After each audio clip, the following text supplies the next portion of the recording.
7 things you may not know about the Eiffel Tower. 1. The Eiffel Tower was once yellow. In fashionable Paris, even the Eiffel Tower must keep up with style trends. Over the decades, the Iron Lady has changed her looks with the application of a spectrum of paint colors.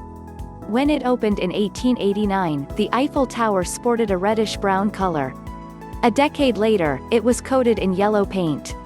The tower was also yellow-brown and chestnut-brown before the adoption of the current, specially mixed, Eiffel Tower brown in 1968.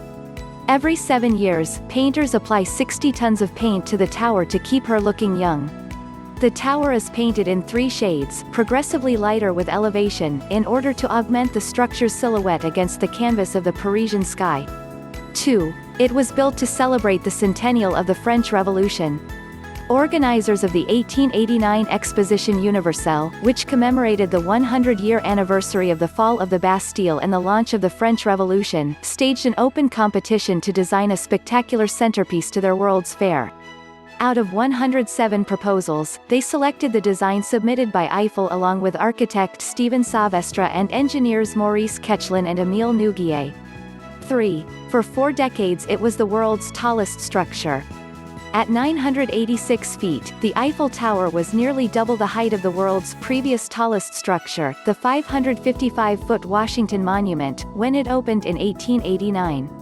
It would not be surpassed until the completion of the 1,046-foot Chrysler Building in New York in 1930. Although the Eiffel Tower eclipsed the Chrysler Building in height with the addition of an antenna in 1957, it still trailed behind another Gotham skyscraper, the Empire State Building. 4. The Eiffel Tower was once the world's largest billboard. When dusk fell across Paris between 1925 and 1936, 250,000 colored bulbs attached to 3 sides of the tower's steeple illuminated to spell the 100-foot vertical letters of the French automobile company Citroën. The advertisement blazed so brightly that it was visible from nearly 20 miles away, and Charles Lindbergh used it as a beacon when he landed in Paris on his 1927 solo transatlantic flight. 5. Gustav Eiffel designed part of another famous landmark. When the initial designer of the Statue of Liberty's interior elements died suddenly in 1879, French sculptor Frédéric Auguste Bartholdi hired Eiffel as his replacement. Already renowned as a structural engineer and railway bridge designer, Eiffel designed the skeletal support system to which the statue's copper skin is affixed. Today, a scale model of the Statue of Liberty stands on an island in the River Seine in the shadow of the Eiffel Tower. 6. Parisian artists petitioned against the monstrous structure.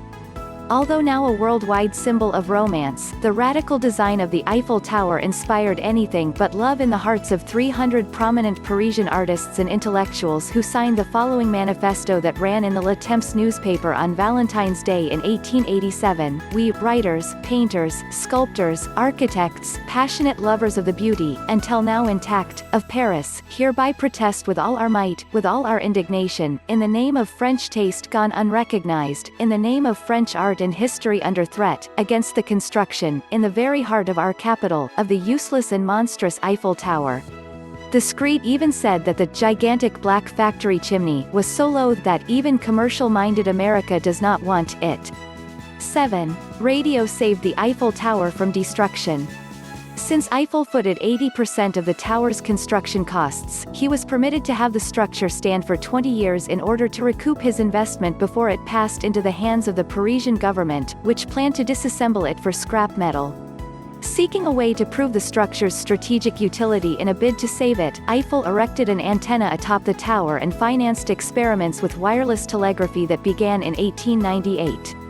The value of the tower in sending and receiving wireless messages, particularly for the French military, caused the city to renew Eiffel's concession when it expired in 1909.